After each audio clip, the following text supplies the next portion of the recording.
حضور علیہ الصلوۃ والسلام ارشاد فرماتے ہیں کہ میں سفر معراج پر تھا تو ایک جماعت کو میں نے دیکھا. نوجوان آدھا گلاس پانی لے کے آنا, آدھا گلاس لانا, زیادہ نہ لانا, یہ جا رہا ہے بچہ لے آتا ہے. حضور علیہ الصلوۃ والسلام ارشاد فرماتے ہیں کہ میرا گزر ایک جماعت پر سے ہوا. دو قسم کی روایات ہیں. ایک روایت میں یہ آتا ہے کہ اس جماعت کے ہونٹ لوہے کی کینچیوں سے کاٹے جا رہے تھے, اور ایک بعض روایات میں آتا ہے کہ ان کی زبانیں جو ہیں وہ لوہے کی کینچیوں سے کاٹی جا رہی تھی. دعا کروں گا اس پر آمین کہہ دینا کہ اللہ ہمارا شمار ایسے لوگوں میں نہ فرمائے. تو جبریل سے پوچھا کہ جبریل یہ کون لوگ ہیں؟ توجہ, جبریل نے بتلایا کہ یہ آپ کی امت کے وہ واعظین ہیں, وہ خطباء ہیں جو تقریریں تو بڑی لچھے دار کیا کرتے تھے لیکن اپنی زندگی میں عمل زیرو, جن کے مجمع تو بہت بڑے بڑے ہوا کرتے تھے لیکن ان کی اپنی زندگی عمل سے خالی ہوا کرتی تھی. جزاک اللہ. اور ایک دوسری روایت میں آتا ہے کہ یہ امت کے وہ لوگ ہوں گے جو امت کے اندر فتنہ فساد برپا کریں گے, اپنی زبان کے ذریعے سے, اپنی تقریروں کے ذریعے سے امت کو راستے سے ہٹا کر ایسے راستے پر چلانے کی کوشش کریں گے جو امت کا راستہ نہیں ہے. تو ایسے لوگوں کی سزا کیا دکھلائی گئی کہ لوہے کی کینچیوں سے ان کی زبانیں اور ان کے ہونٹ کاٹے جا رہے تھے. آگے چلیے. حضور علیہ الصلوۃ والسلام فرماتے ہیں کہ ایک اور جماعت کو دیکھا, ایک شخص کو دیکھا کہ وہ لکڑیوں کا بہت سارا گٹھا اکٹھا کرتا ہے. تمثیلات بیان کی گئی ہیں کہ اس طرح کی سزائیں ہوں گی, ان کا یہ انجام ہوگا.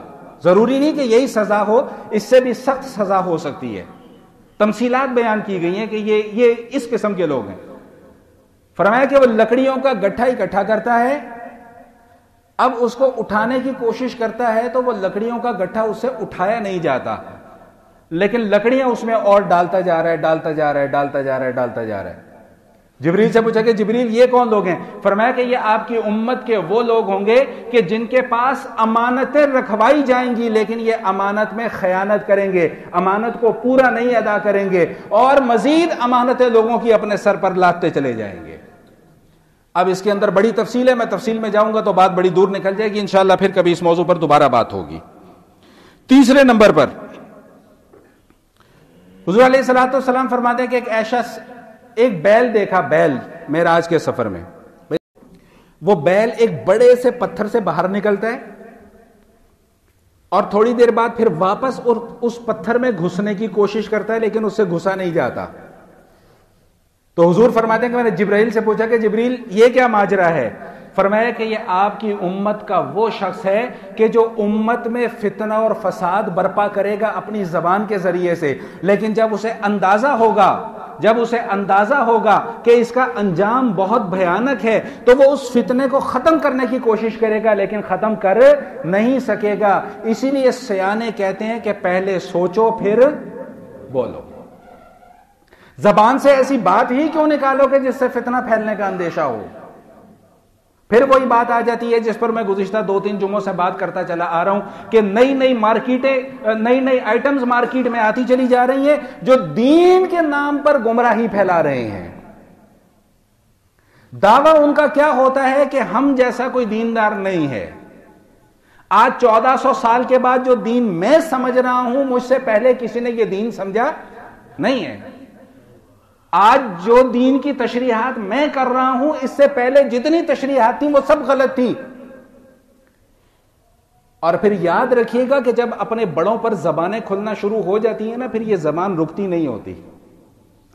پھر یہ زبان صرف علماء تک محدود نہیں رہتی, پھر یہ علماء سے آگے ان کے اساتذہ پر بھی کھلتی ہے, پھر ان بزرگان دین پر بھی کھلتی ہے جنہوں نے دین کے لیے قربانیاں دی ہیں, جنہوں نے اپنی جانوں کے نذرانے پیش کیے ہیں, پھر تابعین پر بھی جا کر کھلتی ہیں, پھر ائمہ مجتہدین پر بھی جا کر یہ زبانیں کھلتی ہیں, اور تو اور پھر صحابہ کرام بھی ان ظالموں کی زبانوں سے محفوظ نہیں رہتے. اور جب اس حد تک کوئی گمراہی میں پڑ جائے تو پھر یاد رکھیے گا کہ انبیاء کرام بھی پھر ان کی زبانوں سے محفوظ نہیں رہتے. میرا خیال ہے اتنی بات سمجھ میں آگے ہوگی، میں بات کو مختصر کر رہا ہوں، آگے چلتے ہیں۔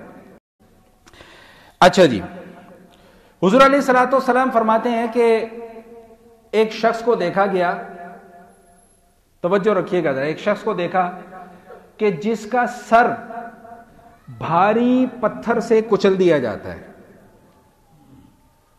اس کا سر پھر ٹھیک ہو جاتا ہے، پھر کچل دیا جاتا ہے، یہ سلسلہ چل رہا ہے۔ سنیے گا ذرا یہ کون لوگ ہیں، سنیے گا ذرا۔